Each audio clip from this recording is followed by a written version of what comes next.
I'm sorry, I'm not meaning to insult Americans, but Obama dropped his support for the public option. It's totally unnecessary. He can just run it through the House, just like Republicans did it when they were in the majority with their laws. But apparently he's not doing it. And there's other people, other politicians that are so utterly incomprehensible that it makes me sick. I pay 103 euros per month in Europe, in Holland, for a complete healthcare insurance. So that's 300 bucks for me. And everybody is insured in Holland. And we have good medical care. I'm very happy about medical care that I've received. I've not received it for some time, but I've once been in hospital and it's perfect. I like it a lot. Medical training is not very expensive. Everything is not very expensive, but of course there are insurance lobbyists here in Holland that are trying to get things done. Well, the public option in the US is now off the table, which means that there is no non-profit competitor for the healthcare insurance. There won't be if you don't stand up and push and force your democratically elected leaders to do what 73% of the public wants to do. And it's so, okay, so I think you're not a moron, and I think you can do this, and I think you should do it, because it's your chance.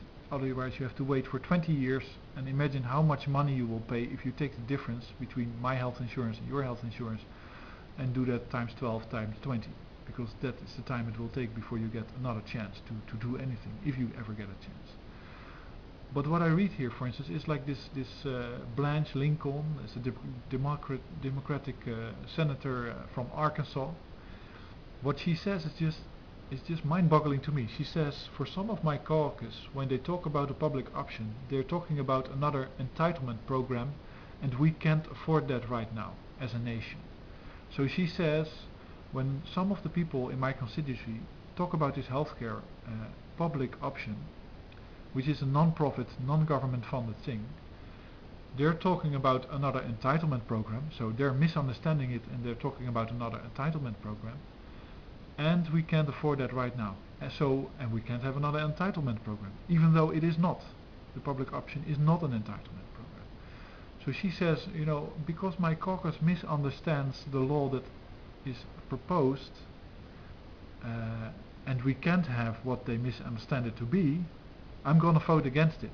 That's just insane.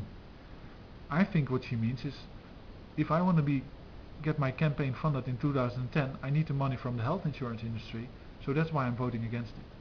And that is utterly, utterly, utterly egotistic, egocentric. It's just criminal. She should be kicked out of her office. First, she cannot read the bill, because otherwise she won't say such a thing. Second, she cannot communicate the bill to her constituency, which is the job of a leader, to communicate the options and convince people to take the right option if you are a leader. She doesn't do that. She should be fired. It's just insane. That's what I mean with morons.